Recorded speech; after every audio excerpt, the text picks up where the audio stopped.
33,000 people across the country are now without a job this morning, including around 22,000 members of the Teamsters Union.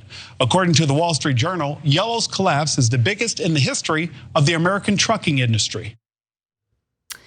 That's right, and it's unfortunate. Trucking giant Yellow Corp shut down over the weekend and is planning to file for bankruptcy just shy of its 100-year anniversary.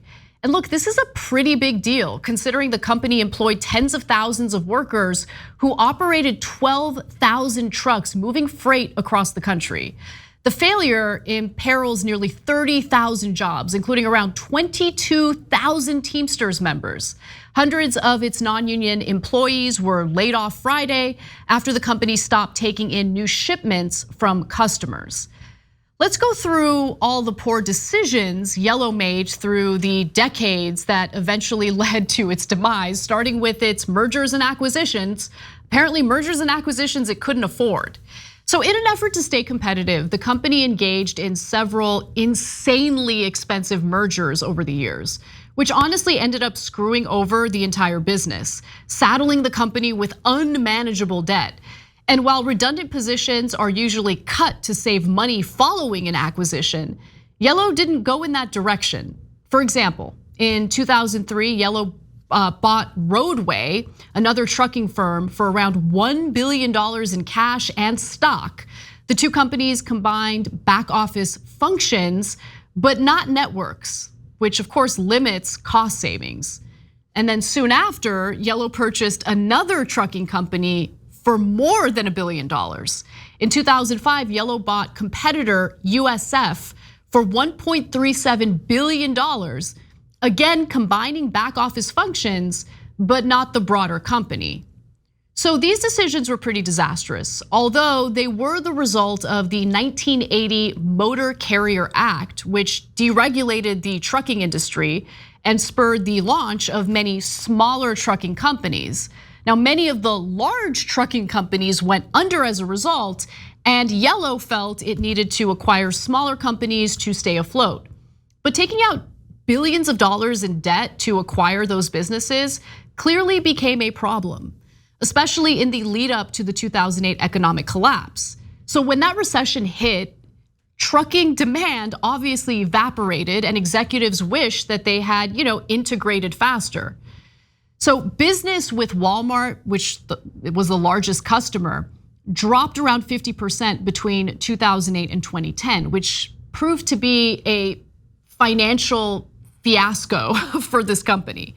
Debt from the mergers and the operational complexity of running disparate brands continued to haunt the company. The company said bankruptcy loomed again in 2014 and 2020. By the way, you should keep that date, 2020, in mind, because we're later gonna get to how much the government tried to assist this company, and now they're failing. Now, James Welch, who was CEO from 2011 to 2018, said the company's deal-making debt was its undoing. Quote, "We were just taking on too much debt and overpaid," end quote. Now, digesting the debt has been a slog for 20 years.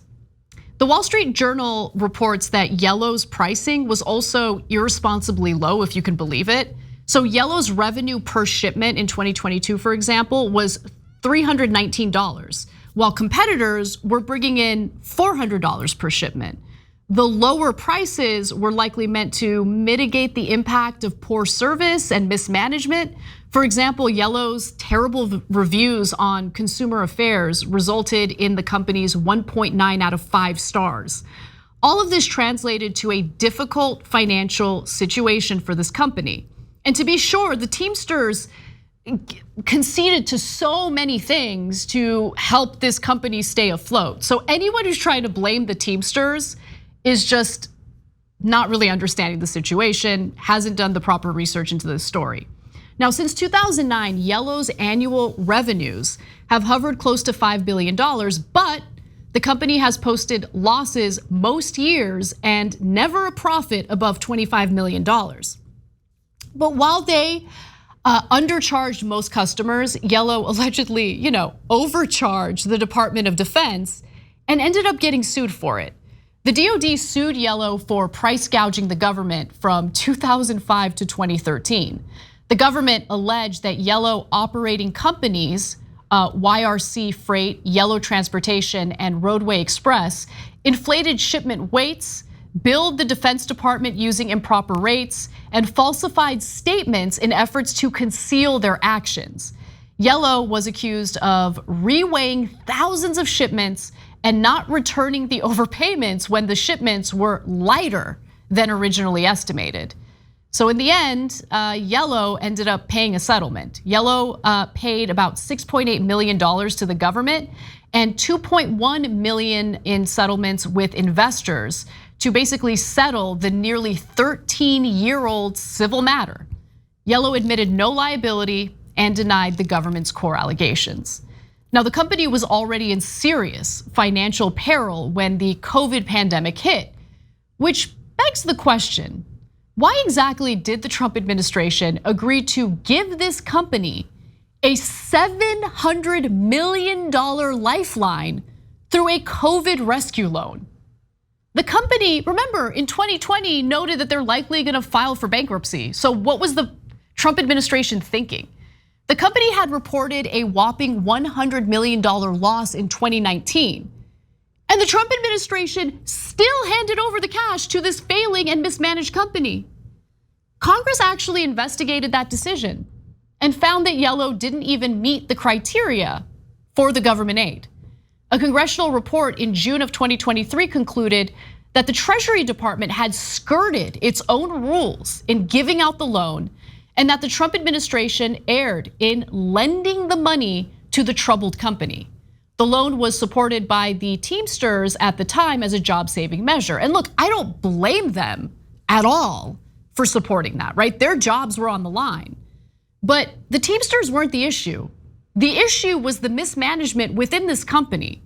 The issue was that the federal government really dropped the ball in allowing for these mergers to take place in 2003 and 2005. Now, so far, Yellow has paid only, get a load of this, $230 of that $700 million loan. And now the US government is on the line for the rest. The US Treasury now holds about 30% of Yellow shares, which have plunged and ended Friday at 71 cents a piece. Now, Teamsters also needed to negotiate a new contract since the current one was set to expire in March of 2024. But clearly it was already too late. In June, the company even sought to deter 2 pension fund payments, putting it $50 million behind in its contributions. Now, I'm unsure of what will happen with the pensions. There has been no reporting on that, and it's infuriating. It doesn't really seem like reporters care too much. However, the Pension Benefit Guaranty Corporation, which is a federal government agency, is likely gonna be on the line for those pensions. While the details in this particular case are unclear, pension payments will likely be reduced down to the maximum guaranteed benefit. But the main point I wanna make about this story is that we keep hearing over and over again from the Republican Party that they're concerned about government waste. I mean, if there's ever an effort to invest in, let's say, a renewable energy company. I remember there was a big brouhaha over Solyndra and how the Obama administration provided some investment money for that renewable energy company, and then they failed. Republicans lost it. What a waste, they said. Are you hearing from a single Republican lawmaker today who is concerned about government waste criticize the Trump administration for handing out $7 million to this trucking company that had red flags all over it? No, you're not hearing any criticism.